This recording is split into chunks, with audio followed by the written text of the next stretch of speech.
Okay. Um, let's see. Good afternoon, everyone. Okay. So good afternoon, everyone. Welcome to today's Bites and Insights webinar, where we're going to focus on building your own AI. So today I'm pleased to be your host for today's discussion as we explore AI, well, how AI can help modern professionals work more efficiently, strengthen productivity, and build smarter workflows in an evolving professional landscape. So today we have Crachad Laing with us. So just a little bit about Crachad. He specializes in software development, rapid prototyping, and digital fabrication. The majority of his work is currently focused on artificial intelligence, particularly in the fine-tuning and orchestration of large language models. He's also a published researcher with the American Society for Engineering Education and an international public speaker on digital education, the future of work, and technology enhanced learning. So I'm going to turn it over to Krishad so he can show us how to build our own AI.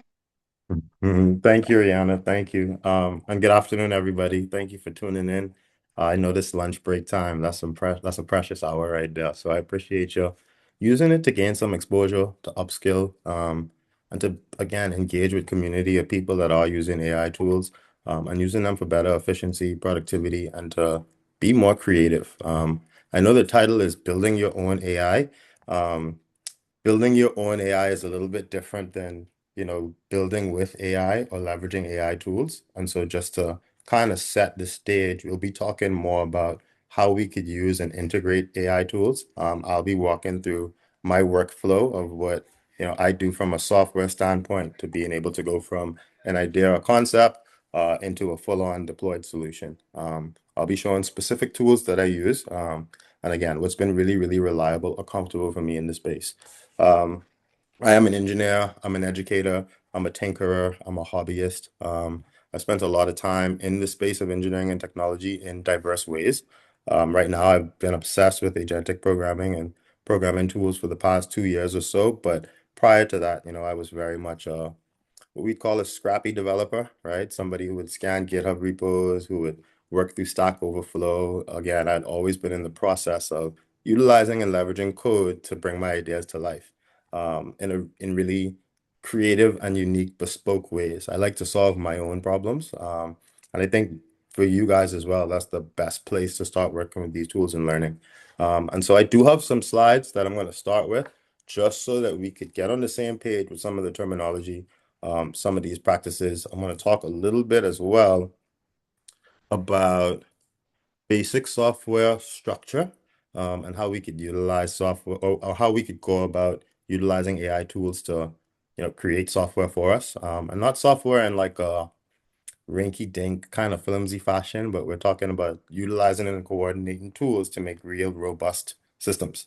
Now, again, talking about building software with AI, going from idea to execution is what we're, really diving into here. We're really aware of this AI trend that's happening, generative AI specifically, and more in-depth, large language models, ChatGPT, Gemini, and being able to use those tools to, again, make life more efficient. In professional and business environments, I argue these are the ones that have seen the most impact, from this technology, just because business environments are based on set processes, they're based on routines and patterns, they're based on, checkpoints. And obviously, business environments have a large set of data and processes that they can refer for how to do things properly. And that's really what generative AI tools do really, really well, is they recreate human processes. And so they have this creative intelligence type of component where they're able to interact in a natural way, being able to take small contexts or windows of information and reproduce or create outcomes or outputs from that information. A lot of the large language models that we use today are based off of massive training data or sets. We're talking about the whole internet and the whole history of our digital time as humans is the database or the library for these models. And most importantly, they have human-like outputs or interactions. As we interact with technology, developers, engineers, the goal is always to make the technology easier to use. And AI has definitely been, to me, the most powerful mixed with easy to use tech that we've seen to date, right? You just talk to it, tell it what you want, and it gives you it back. And as we could see, the real world applications are endless and endless. I know some of us are probably using them to write essays and articles. Some of us are using it to assist with, homework or tasks. Some of us may be using it to even automate some of our work processes already. Now, when we're talking about generative AI, what we're really defining or how we interact with generative AI right now is through large language models. I have three popular ones here: ChatGPT, Gemini, and Claude. I actually use all three of these, in coordination. They're good at different things, and so as you use these tools more, you'll figure out which ones are better at, certain tasks. Similarly to how there are different humans that are good at different things. Like if I want a loaf of bread, I'm going to go to the baker. But if I want a haircut, I'm going to go to the barber. I almost think of these language models um, in that same type of vein, where again, some are more aligned for certain types of tasks or better aligned for certain types of tasks than others. For instance, I would conversate and interact and learn and flesh out ideas through ChatGPT. But if I'm going to build something and I want to outline objectives and I want to knock out or complete tasks, then I'm going to use Claude. If I want something that's a little bit more flexible and a combination of both, then I'll probably go with a Gemini. But again, all of these tools are powerful. It more boils down ultimately to preference, if you ask me. All of them are capable of handling the same types of tasks and workloads relatively seamlessly. And so as we get into AI tools, right?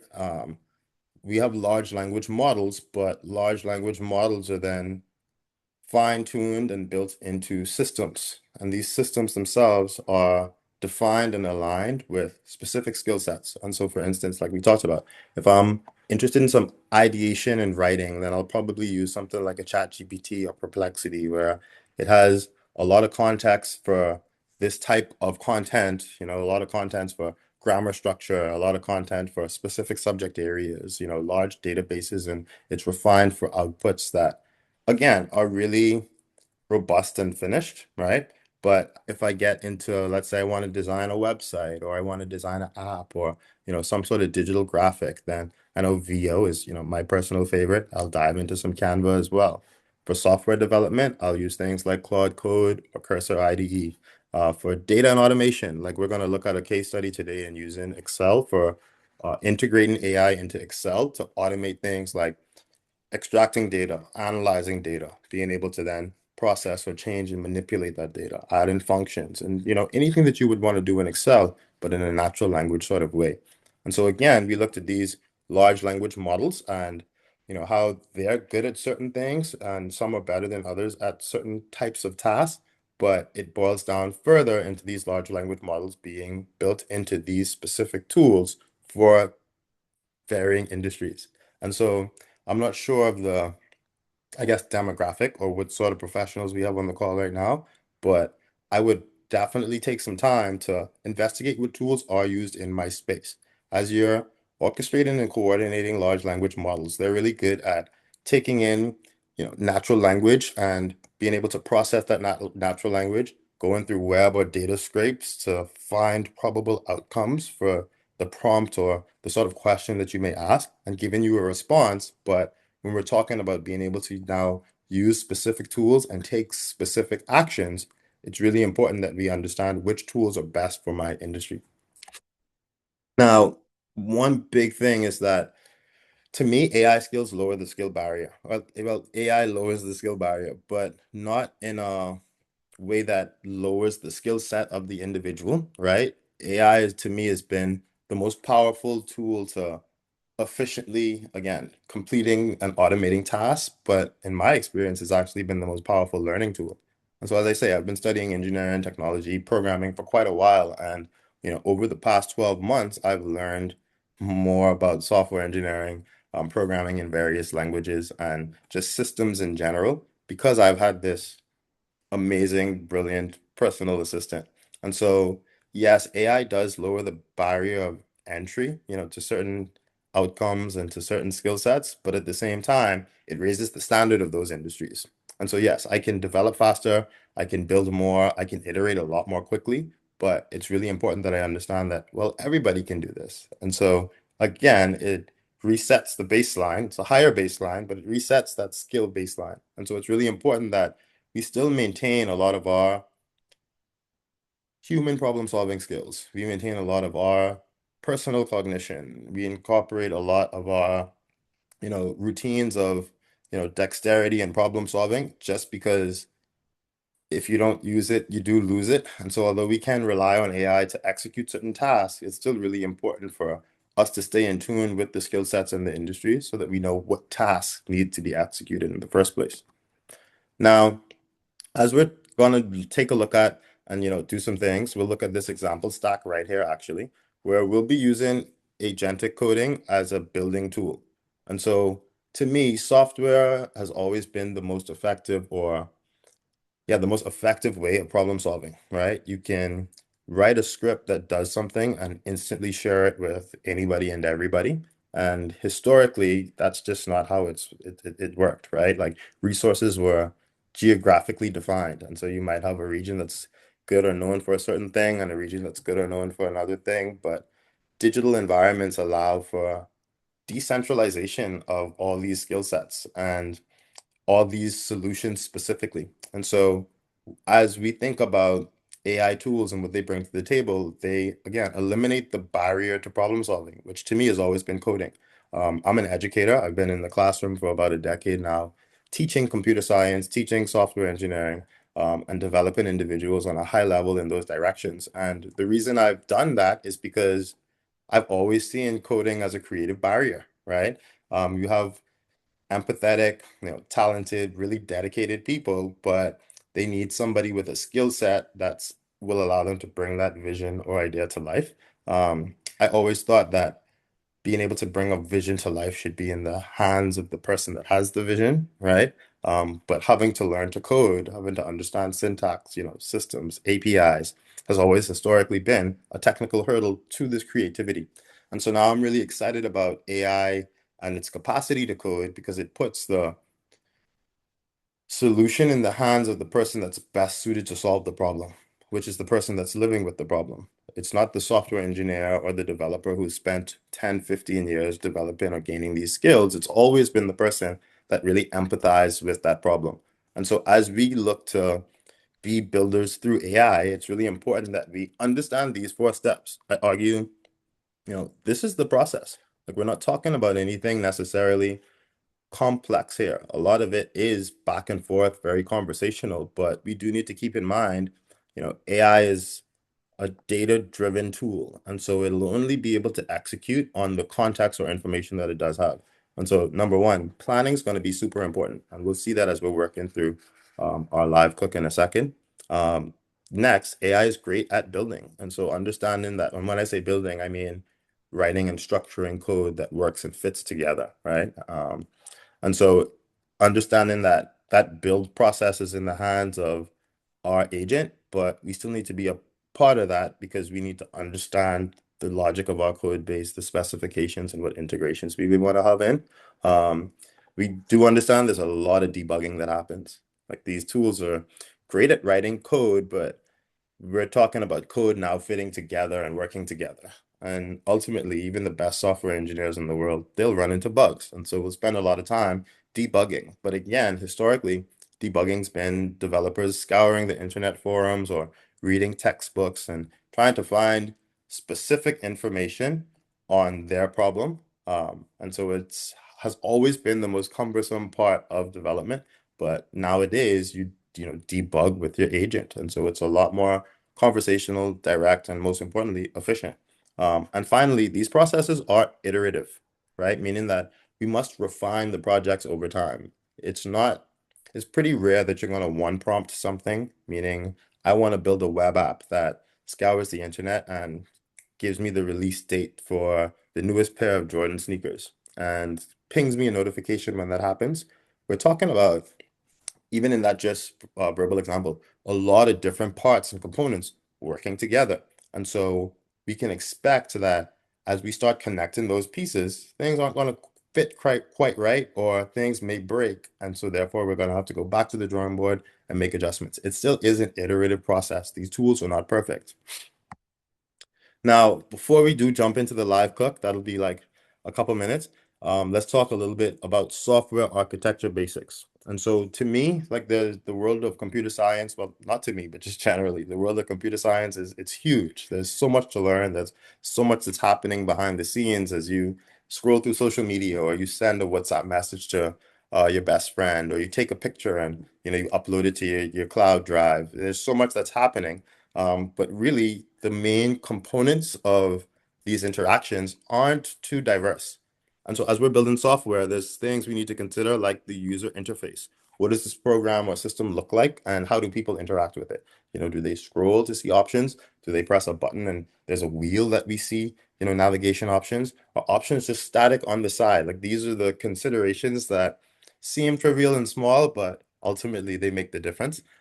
There's authentication. How are people going to access my platform securely? Can people sign in with Google? Do they have username and password? And so how are people going to securely access what it is that I've built through their device? And then a database, thinking about where is information stored or within my platform. And so if I'm Instagram and people create profiles and then they upload pictures to those profiles, there's a database somewhere that has a Crachad Laing tag or label on it. And inside that is all the metadata for anything that I've posted on Instagram. So somewhere that information is going to be stored. And then APIs. That's interesting way to say tools, things that my system can do. If we're building an app that can scan QR codes, or an app that can recognize faces, or maybe an app that sends an email at a certain frequency, typically those things are built in through APIs, which is us being able to use third-party services to integrate into our app. And AI does this really, really well. Now, everything will connect together as we go from user actions and user interfaces and APIs to database and response, and finally updating our user interface. Um, if some of this, like again, I'm not too sure of the proficiency or like what it is that everybody's in the room is looking for, but continue to stick with this. If some of this stuff is confusing, I argue that's the next normal part, is that it will be confusing. In a lot of ways, we're diving into unknown territory as we're solving these problems, and you're not the won't be the only confused people. The bests in the industry, the people that are at the top of these spaces, are also confused, but it's not a form of confusion where I don't know what's going on, or that I don't know what I want to happen. It's just more so there's a lot happening really fast that I can't see or that I'm not aware of. And so I'm going to share screen again as we take a dive into how we could use AI in Excel. I think this is one of the more immediately impactful types of AI integrations. Like building software and building systems and bringing ideas to life and being creative is one thing, but we can't deny what is applicable, what is advantageous, what gets me more effective outcomes right now in the things that I do and use. I chose Excel because it's very, very common business systems, right? A lot of infrastructure runs around Excel. And I'm sure a lot of us who are on this call have used Excel and will continue to use Excel. So I'm going to share screen again and we'll open up Excel. Now, what I have here is a spreadsheet of transaction data. This transaction data was pulled from actually my bank account as a structure. And so I downloaded one of my statements from CIBC and I put it in. Actually, let's look at that. So I'm in Excel right now, and in Excel, I have a plugin for Claude. Claude is an AI agent by Anthropic that to me handles technical tasks the best. It does a really good job of planning. It does a really good job of reasoning. Its conversations and questions kind of fill gaps and holes that may be in my reasoning, right? I may think I want this outcome in this way, but Claude does a really good job of finding some of those gaps. And so if we take a look at my screen now, initially I pulled in two statements. And I said, structure these two statements. Again, notice that I'm talking in human language. Structure these two bank statements in this spreadsheet so that I could see how my money was spent. Now, I'm not a fan of bank statements. I'm not a finance guy, like debit, credit, balance, like doing all of those calculations, it gets really complex, right? And I like my complexities in the directions of my passions and hobbies. And so chances are, if I need to decipher something that's complex, I'm gonna not do it. And even if I do it, again, I tend to misunderstand these things. And so your bank statement's given to you in this sort of format, but it's kind of tough to track your expenses when you have this sort of messy format. Even if we look at the names and labels, right? In a bank statement, and again, this isn't my statement. This was, well, we'll see from my prompts actually. Um, Names and labels, like what is this? Apple.com/bill, right? It's really vague and arbitrary. And so I would rather a system that has knowledge of all of the internet contacts and information on all statements to help me out. And so the problem that we're solving here is I want to do a better job managing my money. I can't afford a financial planner, but I need to be able to do things like, track statements, track invoices, be able to do some financial analysis, be able to run some projections, and even do some modeling. So like look at this in a really visual way. I thought this was a good example because I would assume a lot of us are finance people, and so you guys work in these sorts of environments of analysis and modeling, as well as all of us have personal expenses. I would argue everybody would say, they are working on improving their money management, right? That's a lifelong thing. And so again, we started with two statements, and as we see my prompts, so I said, structure these two statements in the spreadsheet so that I could see how my money was spent. I'll notice that similarly, if you use the large language model, like it responds. So I'll start with reading both of these spreadsheets to understand their structure and extract data, so on and so forth. We continued on, and what it gave me was, again, these two sheets. It built these two sheets from my sheet. And so your two bank statements are now structured in your spreadsheet. It built this transaction sheet and then this summary sheet. Boom. From there, I had it build a copy of these sheets with similar but fake transactions because I didn't want to expose my bank details on the internet. I told it what to name these sheets as well, and it built these two in my spreadsheet. So we continue on and it, builds out my transactions and puts it even in this initial instance. Like this wasn't much work that was done, but this was awesome in the sense that this is a lot more easier for me to look at than the PDF spreadsheet that I received. As we continue on, if we take a look at now the summary, because obviously it extracted my data and then gave me the transaction data. But if we take a look at the summary, I thought that this was the more interesting part. If you meet with a financial analyst, like they're going to take some time to do this same exact process of, taking a look at your financial information and statements or historical financial data, and breaking it down into categories to seeing how you're spending your money. And I thought that this was really interesting that I could see specifically, spending by categories. What I do like too are these categories are much more defined than I would have even had my categories. It's also nice to see, again, specifically, where is your money going? Now, if we go down further, we'll notice that it also gives me a nice visual bar chart, right? Where I'm now able to see this on a glance type of way. And so we can manipulate this data even further. And so I'll tell Claude, let's continue our analysis. Give me this data in a scatter plot. And so now it's going to go into its thinking process, which is one of the things that I like about Claude. It's not going to just jump into tasks. It's going to take its time. It's going to ask you questions where necessary, and it's going to try to give you a really specific, well-curated outcome. And so we'll watch this thing, do its work for a second, but as that's happening and this is processing, I'm going to jump into another tool, right? Or another process. And so we'll kind of be doing two things at once, which is one of the beautiful parts about working agentically, right? Is instead of me having to sit down and write these functions and, run these scatter plots, I get to, again, just have this happen agentically. So let's see. Here we go. And so now it gave me a box plot, a scatter plot of my expenses. And I don't really like how this looks, right? Like I'm looking at this and I don't really know what any of this means. And so I'm over here now to see exactly what it did.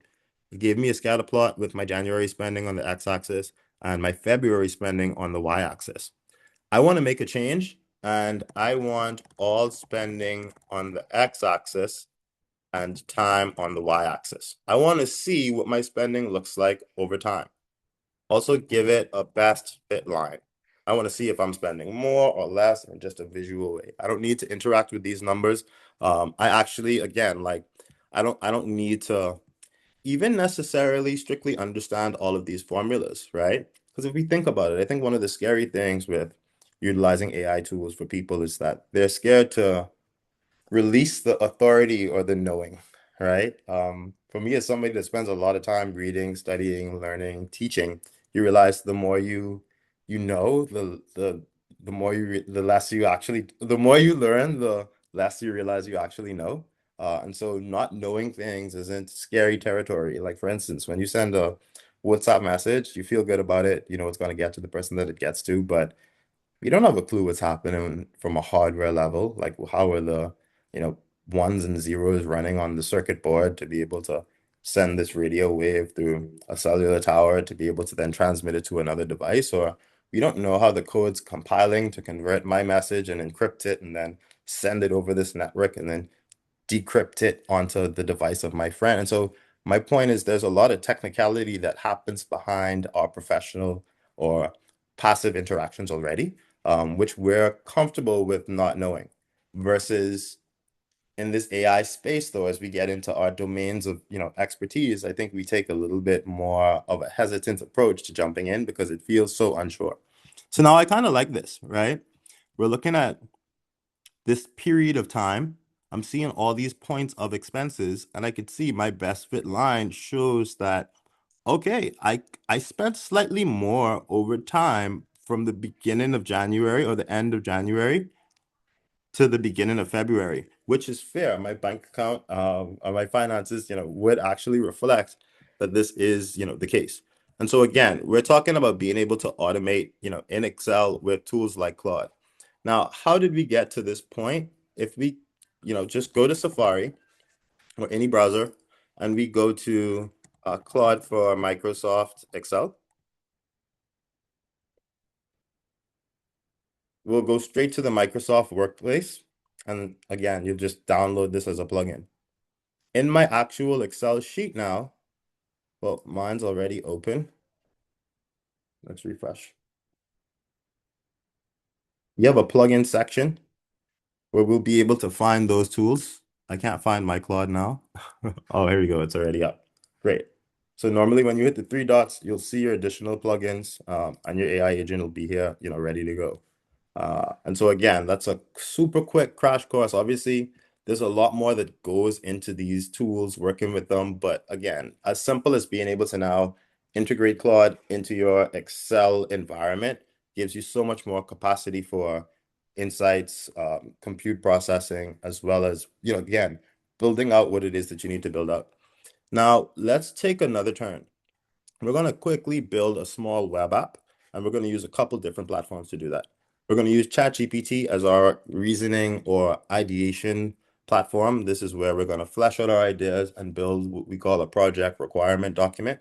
And this is just in software engineering, a document that outlines the full architecture, all the scope of what it is that you want your app to do. We won't get too technical in that regard. We'll actually use, again, human language directly for what it is that we're building here. And so let's say I want to build, so we were just dealing with finance, personal budgeting. So let's say I want to build a personal budgeting app. It needs to be able to scan receipts because I don't want to have to type in things manually. It needs to send me a device notification at the end of each day for receipts. And let's see. Let's say it also needs to store all of this, in, let's just say, a database for now. Now, we're talking about AI being able to automate all these software skills, being able to automate coding. Why do we need to code? Coding's just a barrier to creativity. I am still a firm believer that the ones who have more classical training, experience and exposure into actual production ready deployed software will always be able to skip certain steps and get to outcomes without the level of iteration. And so the name of the game isn't necessarily, can this happen anymore? Is this possible? We all agree that it's possible because AI tools help us in so many ways to make any idea possible. But now it's more how fast can it be possible? And so one thing you will note or want to do is as you're building with AI, you still want to continue to learn software. You still want to continue to learn coding because it only, again, supplements what you're already doing. So I'm going to say I want to use ShadCN, which is a CSS framework. I want to use Next.js, which is again a JavaScript framework. And I want to use free Google tools for any API integrations. Make me a PRD. And so again, I reason with chat. We won't reason too much on this call just because, again, it's pressed for time. But what I'm generating is a fully fleshed out developer ready document that describes my application. And so everything from, again, we see goals, success metrics, some of these components that I would have talked about, like character recognition is what this is talking about, OCR. We need at least 80% accuracy on these receipts. Daily notification open rate. I need to open at least 50% of the notifications it sends me. As I need to budget. And then we're going to go through, and I would typically sit here with my notebook at this point and reason, right? I would consider these implementations. I would consider this strategy. I would consider these tools. Like right now, it's saying, all right, for our expense data, we want to use Superbase, which I like Superbase a lot. But if it recommended something else, then okay, I'm going to note that as a technical or backend change that I would like to have done differently. And then we're going to go back to the PRD document. But we've got this PRD now, and we're just going to take this. And next, what I like to do from here is this is a tool called Vercel and VO, and this tool builds front ends for us. And so when we're building an app, we talked about APIs, we talked about databases, we talked about the UI itself. This tool builds the UI for me. So I'm taking now my PRD from ChatGPT and I just pasted that into Vercel because Vercel is now going to build a front end for me based on those project requirements.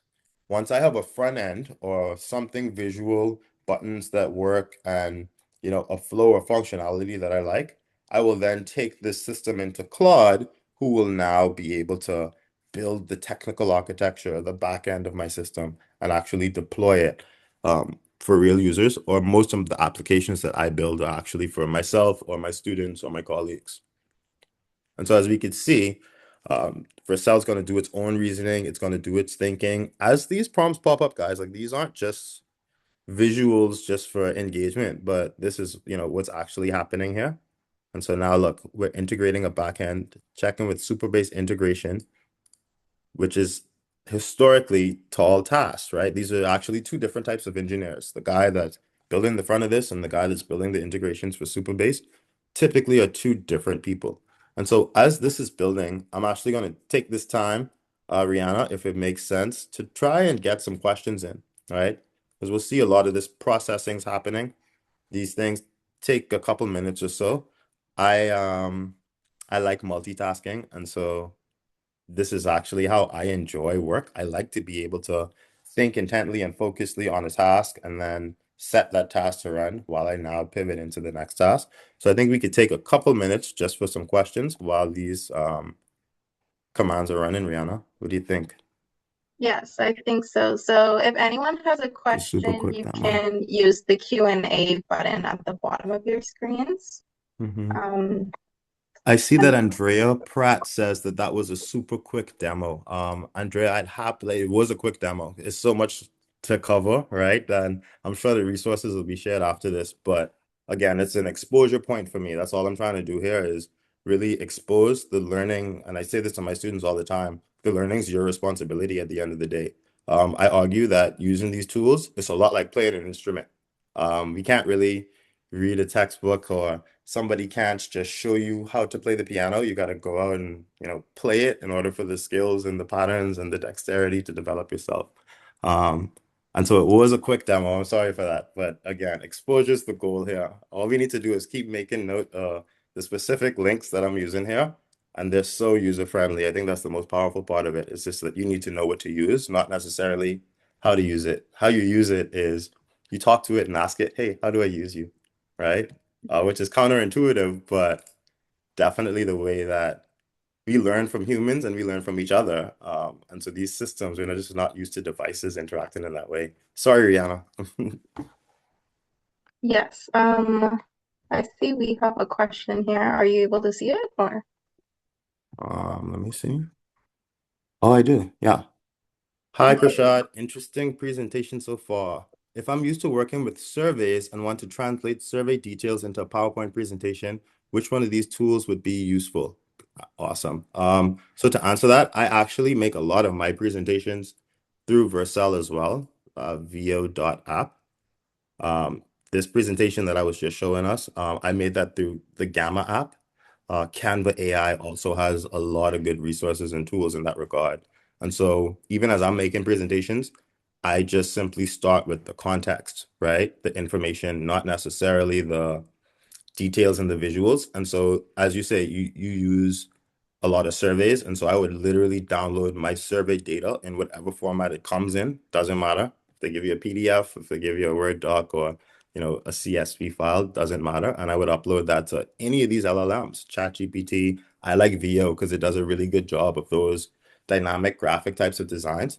Um, and just upload that context, right? Because that's the powerful part with these tools is they take all these different formats and are able to align it to the objective or end goal. Like recently, I had somebody had a hard drive that had a really old Microsoft Access database file on it, and I have no experience with Microsoft Access. Like even opening up Microsoft Access, I'm not the guy.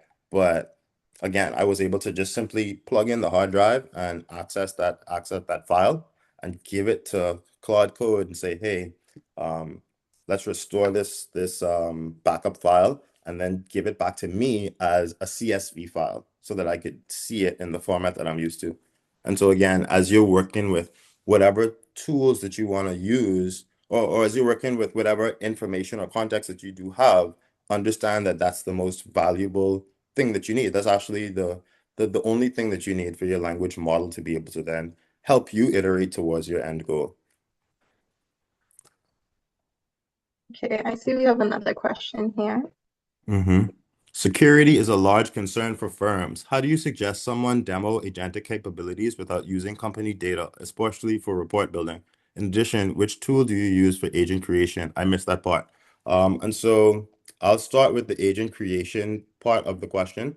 This, I know this says build, the title of this is building your own AI. This conversation was more around building with AI, but I can still answer your question. I primarily use Visual Studio Code as my IDE or development environment, and they have an agent builder tool there where I get to play with the weights and the probabilities, of my agents.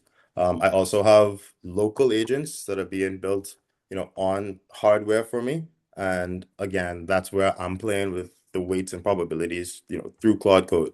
And so building agents themselves, I argue that's just a much more that's like a follow-up conversation, right? But right now, being able to utilize the tools is what we're talking about. Now, security is a large concern. Obviously, like we talked a little bit about the tools that we do use and how we want to structure our architecture. I am a big fan of the big firms, right? It's almost like they have billions and trillions of dollars invested into building robust frameworks and security and accountability factors. And my integrations, any pipelines that I'm using, any data that needs to go somewhere, I'm using a third-party tool, mostly Google. Well, yeah, mostly all of Google's tools actually. And so to be safe, again, I take that security accountability less away from me and trust and put it in the trust of the large firms. And arguably, that's what all spaces do, right? Like recently, Cloudflare, for instance, that's a third-party service that handles database authentication as well as routes. Recently, their servers were down and that resulted in thousands of platforms being down. ChatGPT, PlayStation Network, Canva. And so again, I use a lot of the same processes of those successful organizations where they're also using um, the network on the infrastructure of big tech like Google, like Amazon Web Services, like Vercel, like Superbase, tools that you do trust. And so I would think that for you, it's more about, again, finding out when you're pitching to firms, hey, where do you currently store your data? And if I were you, I wouldn't be trying to change that, right? I would just be integrating in that direction. Now, if it needs to change or upgrade, then that's a different conversation. But nonetheless, it's almost like, again, these tools allow us to stay in line with what we're already doing and comfortable with, while not having to be as meticulous or tedious in that execution. But again, even this, like this is the question of the industry, right? Like, this is what all the conversations are around is where are the gaps in security for using these agentic tools, especially on a systems level. But for right now, it seems like utilizing these big tech third-party tools has been a safe and effective way. Wait, what I do? Alrighty, folks. I sound you can answer. Okay, awesome. Any other Perfect. questions? Any other questions? All right, I think we're chilling. So let's move back into some. Oh, wait, is this another one? No, we're good. Let's move back into our agentic process. We only got a couple more minutes now. Share my screen. So remember, we were using VO to build out that front end for us. VO is also already connected Superbase. From here now, so let's think about it. Let's think about this like a Google Doc, where I can make a Google Doc and I could share it with Rihanna, and then I could share it with anybody else on this call. We can all edit, see, update, download, do things with this Google Doc, this shared, digital document. What I'm doing right now is I'm going to essentially use my code base in a Google Doc fashion. And so we have VO who is interacting with my code base right now. Once this is done, I'm going to then link it to GitHub. And so let's head over here because this is another important tool.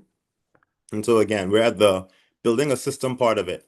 We started on ChatGPT to build out a project requirement document, which is just something that outlines our budget and finance tracking app. I then went into VO, which is a user interface tool to give me something to look at. It's still generating. This is like a big prompt. I should have used a smaller prompt for this actually. Um, and so we could see it's generating. It's creating some of our SQL tables here now. It's creating these client pages, server pages, middleware pages. And so it's, building our tech. Once I do have this built, I'll have a code base or a set of files for this project. I'm going to go over to GitHub, which is where I handle storage, essentially, version control. When you have a code base, you don't necessarily want to just save it on your computer. That's a pretty easy way to lose your code base or to make adjustments to it that you didn't want to make, to lose files, things of the such. And so GitHub is a platform that allows version control. So I can upload my code base, essentially have it linked. And when I make changes to my code base in any specific place, whether I make changes in Claude Code or whether I make changes in VO, those changes all centralized to my actual project. All right, we're cooking. We're getting there. We're getting there. I will run this database migration. So if we check just now, it created a middleware route and then it needed to run or set up my database, right? We used Superbase for our database integration. It needed to set it up. But if we notice, it asked me, right? So this is me. Please execute this script of creating my tables. Now, even for me, especially as I first started working with these processes, things like SQL editing, I had no sort of reference point to. I was basically copying and pasting from what it is that my agent told me to do. But in those repetitions is how we learn, folks, right? Like people are going to say, again, you're just copying and pasting. You're not doing anything. But arguably that's how all learning takes place. Like if I have a young student that's learning to write, what they're going to do is, copy my pattern of learning to write as you're learning math equations, as you're learning new science content, learning history, anything. It's all a version of copying and pasting and then refining to, your own learning models and styles. And so even for you, a lot of that will happen, but we do need to keep sticking with it. It's prompting me. Potentially disruptive actions are happening as I am accepting this super base database migration. And so as we'll see, guys, like these processes are gonna keep going back and forth, right? It's gonna do its iterative work. Me as the developer or as the person creating all these prompts, all this information or content, it's important, it's relevant. As I work with these tools, it's a little bit, I don't know, it's interesting, right? Where I consider it a coworker. I would interact and communicate in the same way that I would, with one of my coworkers. And so I think we have some more questions here. Oh, thank you for that approach to learning. I'm sure that contacts from me will be shared after the fact. LinkedIn's a great place as well. I post a lot of content in this direction, and so we'll continue to see that. I do wish I ran a smaller prompt here. So actually, let's do this. I'm going to open up another VO window. And instead of going to VO, actually, guys, I'm a little bit all over the place right now, but that's okay. That's how these processes go. I'm going to go back to ChatGPT, and I'm going to grab that PRD again. And so what we're going to do is VO is going to keep building its thing, but let's do this. I'm going to use Claude Code as well, which is, to me, the most powerful coding agent that exists. And so let's walk through this small process step by step. First thing I'm going to do now is I'm making a new piece of software now. I'm going to make a new folder. We're just going to name it demo. From here, I need to open up my terminal, which can be scary, but it's just a really intimidating way that we're looking at this. I'm going to navigate to my desktop and go to that demo folder. So what I've done just now, again, we can see how this is even much different than interacting with VO, right? Which is why I like to introduce tools like this, where we get to interact with it in less of a technical way and get to the same conclusions. But we'll work with Claude Code because it's a lot faster and we only got a couple more minutes left. So now that I'm in that folder, I'm going to run this Claude command, which will now let the AI agent of Claude access that folder. And so now that I'm in that folder, I have my AI agent activated inside that folder. I'm going to go, I think we copied this already. And I'm going to tell Claude, I have 5 minutes. I'd like to showcase this build and give it that content. And again, like this is it. Because what I do feel good about, the thing that allows me to let these agents do their thing, is they're just going to follow my architecture. They're going to follow my instructions. And so at the end of the day, that first planning step, I argue that's the longest or most tedious part of these building stages. And so again, if anything that, if there's anything that you do want to build, being able to iterate through and work through these steps, even as you're seeing me click through now, it's just, I've seen these, like these are just installing packages. And so I'm just going to click through these. But one of the things you do appreciate is that the agent asks me each step of the way, right? Do we want to do this? Do we want to do that? Do we want to install something? Do we want to run this? And so that's really comforting in the sense that it gives you as the creator real agency over the tool itself and understanding the system that you're building or understanding the system that you're using while being able to have the work reliably and effectively done. All right, let's check over to VO and see what's up. Still creating these pages. And so again, a lot of this is when you're meeting with your colleagues or you're handling other sets or types of tasks because although the AI agents are fast, this is an extreme amount of work, right? Like we're talking about squeezing, for a good developer, going hard all day, every day. Like we're talking about squeezing months of work into a single session right now that we could do on a Zoom call. And so I'm going to go back over to here. So even now, notice my process. Like I'm switching back and forth. And this could look a little bit sporadic, but it's commonplace considering that it's almost like I am checking for outcomes and then moving on to the next outcome. But I'm not the one that's, having to move or do the work towards that outcome. I'm a now coordinator or I'm a project manager, not necessarily an engineer. I am the creative director, not the software engineer or programmer. I am the quality assurance manager. I'm making sure that things are working in the way that, I want them to work upon completion of the project. I'm not the person that, again, is reading through the syntax and sifting through to find the error codes or bugs in our code. Here we go. Way to go, VO. So now we have here is a web page. I actually wanted more of a web app, but I'm still a fan of what VO did here, where I am tracking my expenses. So let's click through. It's going to ask us to sign in. Do I need to sign in? All right, let's create an account. We should be able to do that since we just integrated Superbase. So Crachad Laing, Crachad.lang at gmail.com. So we're on the same page, guys. This is the web page that VO built from our initial prompt. And let's do a fake password. Okay, so I do need to check my email. Let's see if that actually gave me an integration. I do have to stop screen sharing for a second to check this though. Sorry, guys. You do have your sensitive information because I think that's the next answer to the security question. Because that's obviously one of the major concerns is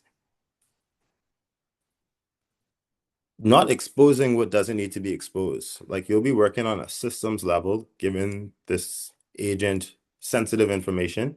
And so being able to just simply give it what it needs, not everything. Like just now I went into my email so that I could accept this login request. So I stopped sharing my screen.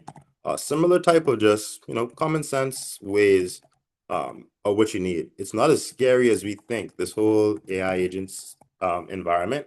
It's just that there's not as many of the same physical checks and balances that we would be used to, like we're used to when we work with humans.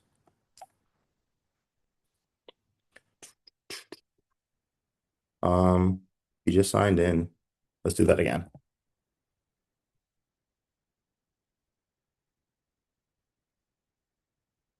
Oh,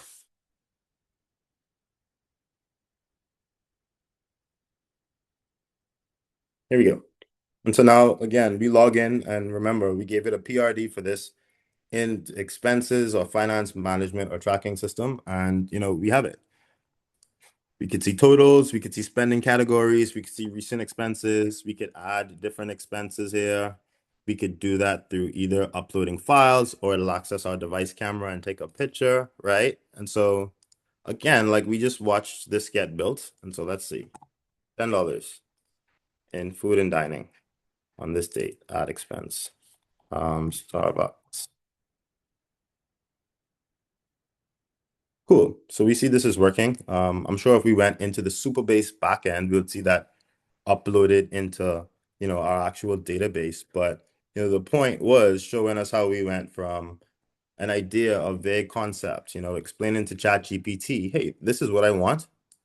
Being able to get it in a format that AI tools, agents, other software developers will understand, a requirement document, and then getting it to the tool that can take me to the next step. I think that's kind of how it always works. It's like building with Legos, what's going to take me to the next step.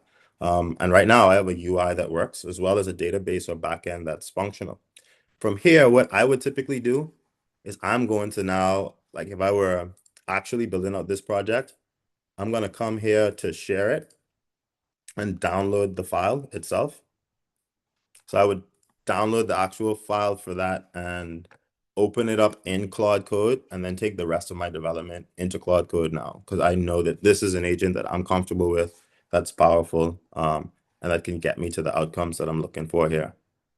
And so I do hope that that was, helpful in some way. I hope it was a good layer of exposure. And again, if it did feel like that was a lot. I don't really know specifically what happened just now. That's because you're just used to slower processes where you're allowed to understand and see specifically what happens. But in this era of AI, automation, modernization, um, speed is everything. And as a professional, as an executor, understanding which parts of that job or task or completion to outcome you need to interact with and to understand and to know and to structure is really really important. At the same time, as you want to read my emails, at the same time, right, is again, going to be really important for us as professionals to use and explore these tools. I think to me, the most easy one and the most worthwhile one actually is the integrations into the systems you already use. Microsoft Word, Microsoft Excel. How can I use AI agents now to automate these tasks within the system itself? At the end of the day, these systems are cool, they're powerful, they're super smart, but they're still very far from ideal or perfect. There's a lot of mistakes that are still made. Although we see automation of lots of different sectors of industry, there's still very much relevance for the humans in the loop. And we've seen this before. I read a lot of history, particularly technology, economic history. And as we transition, we see these revolutions, these innovations that change industry. Um, it's scary at first, right? There's a lot, big learning curves, there's displacement of jobs, but at the end of the day, we're humans. And as humans, we have the skill of adjustability. And so these spaces shouldn't really be scary for us. They should be more exciting than anything else. I know I spend a lot of time on YouTube, a lot of time on LinkedIn. I consume a lot in this direction to help myself feel less confused, right? And so if you are somebody that's already using these tools, please, like, let's connect, see how you could refine your usage or even show me what it is that you're doing as well. Or if you're somebody that is looking to get into the use of these tools, like I say, like there's some pretty low-hanging fruits in terms of how we could get going. And the more you use them, the more you learn how to use them, right? You build a relationship with these sort of automated processes. And so Rihanna, I think that's all I got. Software capabilities. Hmm. Few more Rihanna, can I actually touch on questions. this one? Okay. Oh, yeah.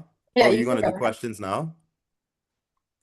If we could quickly run through them because I know well, we're beyond time now. Right, right, right. Oh, yes, we could do that. I'll let you take it. Oh, did you want to answer the questions or? Oh, yeah. All right, I'll go through. So this is really cool. Why is this beneficial versus using an on-shelf accounting software such as QuickBooks? So QuickBooks, I think anybody that uses QuickBooks would I've not used QuickBooks, but I've worked with accountants and they would tell you about the limitations, the learning curve. Like just now we worked through an example in Excel where through human language, you're able to extract data, analyze data, create visualizations for that data in a few minutes versus, processing a payroll and taking a whole day to do that. And so the effectiveness of it is in the specificness of the customization, building tools and having tools that work for you. The people that created QuickBooks, they built those tools for a wide audience, but now we're at a time where we're able to create bespoke solutions, right? Is this something you can now resell? 100%. You should definitely go on YouTube and see what people are doing in terms of being able to create entrepreneurial opportunities, from this sort of structure. I mean, I sell software and again, I use these sorts of tools and systems as well. And so again, but that's the thing. As you get into the power of being able to create in these digital spaces, you quickly realize that the hard part is selling. It's not building it, right? It's getting somebody to buy it and use it and consistently use it. And so again, it very much that's production ready that we built just now that won't break, right? That's gonna keep doing that job as long as that person keeps using that system. And so the systems are robust, right? I've watched it get better. I remember when AI would build systems that suck, but that's the next thing is the tools are also getting better over time.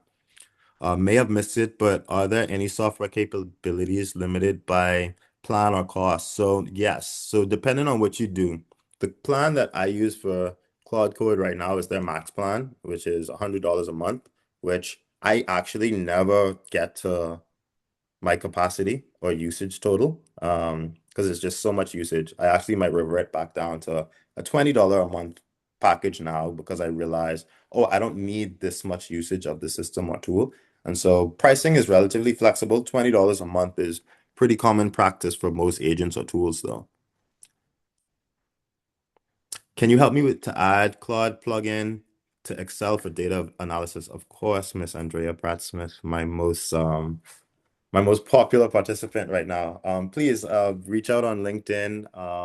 I'd love for a way for us to be able to share contact information after this because yes, I want to be able to help you add your Claude plugin to Excel and hear about what it is that you're doing. Because there's the next thing too, right? As a country, I find it to be a mission to expose our people, all people, to upskilling. Because at the same time, the threat of automation isn't necessarily what are the robots going to do? It's more of what are the humans going to do with the robots? And so Mhm. as we think about the scary parts of AI, job displacement, economic disparity, imbalance in digital power, right? Those are decisions that humans make, not systems. And really the way to be able to combat that is to decentralize the decision making, right? And the only way for all of us to be a part of the decision making in this front is for us to use the tools and the systems and to understand, how they work, what they do, for us to be able to upskill, right? To get better. And really, I've never met or we haven't seen a more of an opportunity to be able to go from zero to hero historically. It just hasn't been a thing. Um, and so again, my message would really be for all of us to be encouraged to jump in, right? To get started, to use these tools, to build your ideas. Oh, here we go. One more question. In the banking industry with no coding background, for someone like me, would you recommend learning to code or focusing on AI tools and automation to stay competitive? 100% AI tools and automation. Like, I think it's far-fetched, like it's wild to say coding isn't a skill, you don't need to learn to code, but again, your limitation in being able to create solutions with AI tools won't be because you don't know how to code, right? Or even the things that you need to understand and do from a coding standpoint, you could learn for the specific instance as opposed to needing to upskill yourself on the big, broad space of computer science. And so I would argue that if you're already a professional, yes, you will continue to learn to code and understand syntax um, as you're building these projects, but it's really, really important that you jump in and use the tools because the only reason anybody ever learned to code was so that they could build automations, tools, bring ideas to life. And so it's almost like you lost the reason to need to learn JavaScript and Python and C++ and HTML. Um, and so, yes, I hope that answers the question. Jump into the tools, see what works for what it is that you're trying to do, and try different things, right? It's not all the name brands that are the ones doing the good work right now. All right, Rihanna. Okay, so we're at time. So I do want to thank you, Crachad, for sharing, your practical insights on how to use AI. And I'm sure all of us can now say that we at least have a bit more information that we had prior to coming to this session. So Mhm. happy for that. I also want to thank everyone for joining us. And I do want to mention that we will have this recording available on our page. So if you go to bfsb-bahamas.com/FinGen-Society/ and you'll be able to see this recording under the resources on our page. So yes. I put my Instagram page in there just now as well because I do post content. That's a really good way to engage with me. Like if you message me on Instagram, I'll probably answer. If you send me an email, 3 business days. But if you send me an Instagram message, like chances are we'll be able to interact there. And I do post content in that direction. Um, and so yes, that is in the chat. I'm not sure if it's sent to everyone, but Oh um, yeah, dude. the Instagram he put was Let me do it. crach.stem. Fixed it. Everybody should see it now. Okay. Yeah. See that problem solving skills, guys. Anyway, thank you guys all for taking time to participate. I'm gonna grab some lunch. Okay, guys. Thank you. Have a great day.